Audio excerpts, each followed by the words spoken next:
Now it seems like everybody's trying to do salacious documentaries. Oh my Now, gosh. did you see that? Oh my gosh. The ID channel wants to do a Chris Brown. Well, they are releasing a Chris Brown documentary. I saw that. I have such mixed feelings about that because, I went to a Chris Brown concert over the summer, and it was the most amazing thing I had seen. Like, the most amazing concert I had seen since Beyonce. And he's on that level of performers. And I love his music. I'm like a big fan. My question is, why now? Why now? Because why do a documentary now when these things have already been documented? But it's because of what I said to you just now, the timing. Timing is everything, especially in the business when you're trying to market stuff. It's like now everybody, it's like the But is that fair to Chris Brown, it's though? It's not fair to him, but in this game, right, it comes with the territory. Now, I got a text from a friend of mine this morning that was like, okay, I know what Diddy did was wrong, right? And not to skip to Diddy, I know we're probably got to stay updated with what's going on with his case. But in the text message, it was like, but all of these lawsuits are, come on, where were all of these people before? And again, it's not about, I don't want to say that these are frivolous lawsuits. But whenever there's a lawsuit filed, you could file a lawsuit for pretty much anything. Like, you could sue anybody for anything. You just file your suit. It's whether it's going to make it through. So, of course, when the case came out, now we're seeing, or when his indictment came down, now we're seeing this, barrage of but you're lawsuits against him. You're jumping ahead with Diddy. I want to go back to Chris Brown. I'm not trying to skip Chris Brown. I'm trying to go back to Chris Brown. But I'm just saying it's the point of the timing of it all. You're thinking that this Chris Brown documentary is being released because of all the noise around Puff. Absolutely. Around Diddy, around this quiet on the set stuff. Like, this is the time. 2024 has become the year of, and I hate to say, I don't think it was a Cat Williams thing, but it's 2024 is like, okay, everyone is coming down. I feel like everywhere I turn, they're trying to call somebody out. You look on the internet and you see it, right? You're like, oh, Diddy got indicted. Who's next? Jay-Z is next. People are fishing to bring people down because of the timing of what's happening with him. So I do believe that the Diddy thing, it's like whoever was working on this Chris Brown doc, and I don't know how long they were working on it, but something happened in 2024, and all of a sudden it's like, bring it all out. Everybody, let's get them. I'm not understanding. I am not understanding why now for the Chris Brown document. When I watched the trailer and I saw the angle, I said, but these are things that we already know about. So number one, see another girl that I had never heard of before. But they did bring in another girl. Yes. But my whole thing is, why put her in front of a camera and not put her in front of her? No, not put her in front of a police officer to file a criminal complaint. But you don't think she did? Or maybe she tried? I don't think she did. I don't know. I can't say that for certain. But my whole thing is, if you're going to tackle domestic abuse, then tackle domestic abuse. I guess for me, I'm frustrated with just over sensationalizing the experience that he had with Rihanna and making money and profiting off of it. But what are you doing to actually help domestic violence victims? And I said this on my radio show, is my hope is for reopening this spotlight and putting this back on Chris Brown, that there is some kind of advocacy that comes with that. Because how does abuse, domestic violence play out throughout someone's life? Because I've done 8 years of radio in Richmond, Virginia. Chris Brown was from Tappahannock. I've known Chris Brown for a very long time. I know his family, his mother, his aunts. When the Rihanna case broke out, I was on the forefront of that case because his family members called into my radio show real time. His father went on I want to say, what was that thing on that used to come on TV? One of those Nancy what's the lady's name that used to come on? Help me out. Not 60 Minutes, but like it's one of those. This is the trivia game I wanted to play, I feel like. But long story short, his father went on one of those TV shows to talk about not being an abuser, and he's his stepfather. And he claimed that, he never physically abused Chris Brown's mother. That sparked the city to say, you're a liar. For years, we've known that you abused his mom.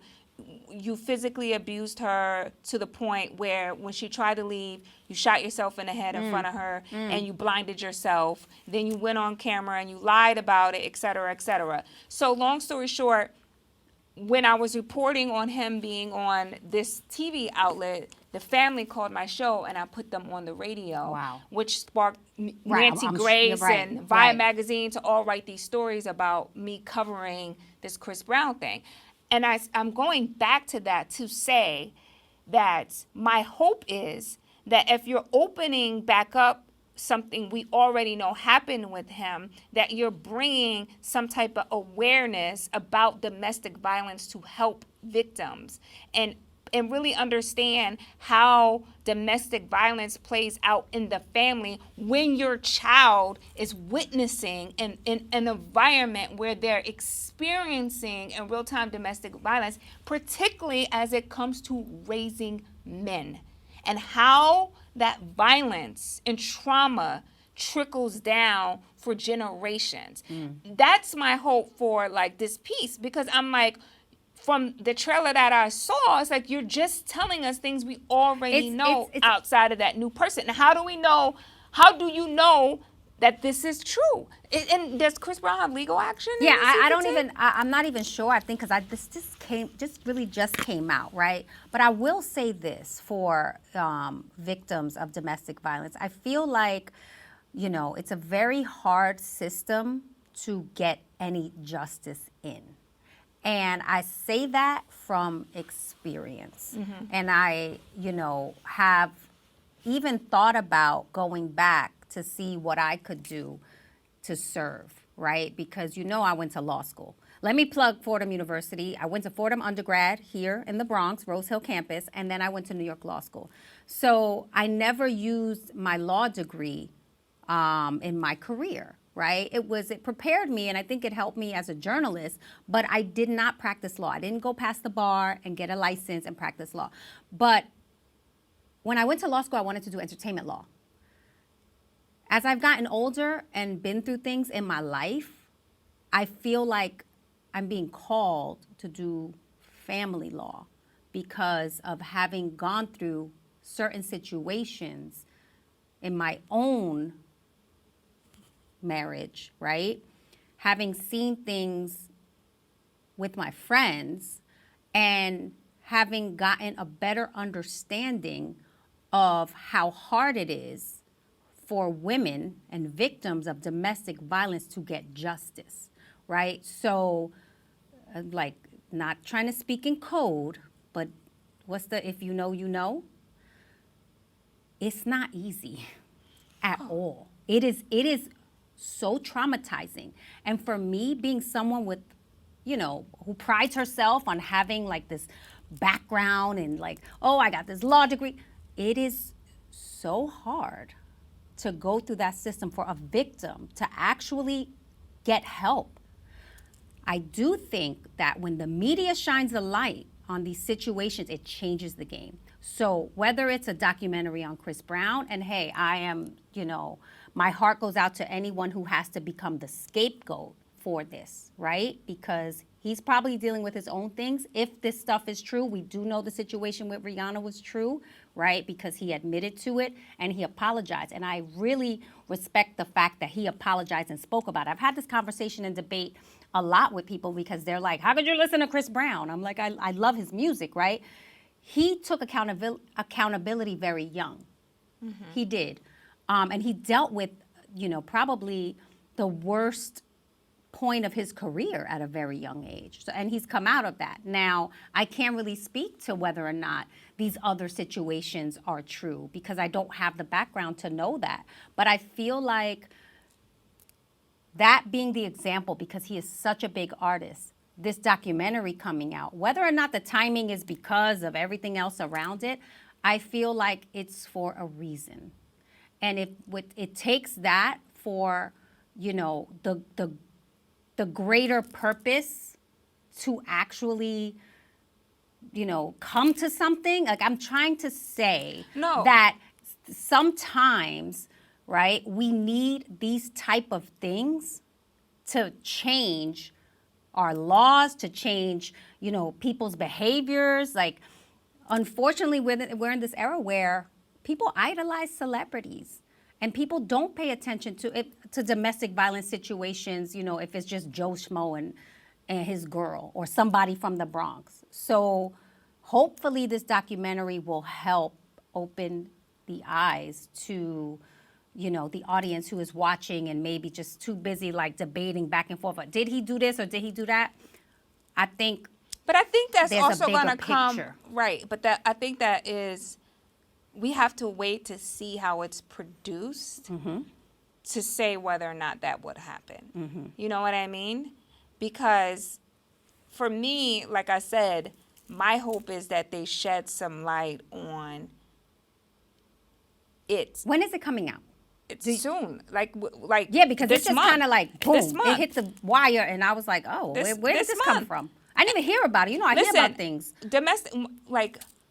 Domestic violence, like when I spoke a little bit earlier about my environment, like the environment that I was in was such a trauma-filled environment where I saw abuse just firsthand from all aspects, physical, sexual, like it was so bad.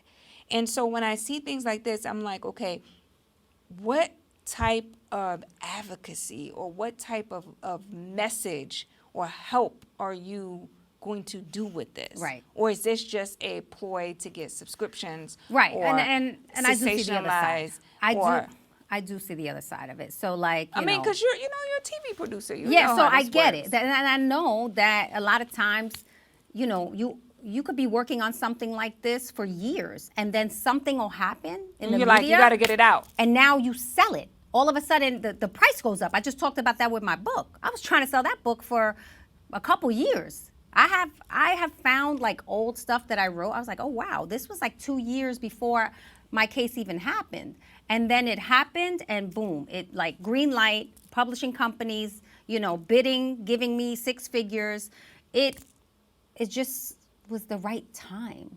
Yeah. And so I don't know, with this Chris Brown thing, I think it's tough. It's tough. I want to watch it, right? Like look at what they did with the Surviving R. Kelly docs that were on and Lifetime. Now his daughter is speaking out. Right. Like that's but before that, right? It was not that it was okay, but I mean, so it was like nobody was doing anything before that documentary.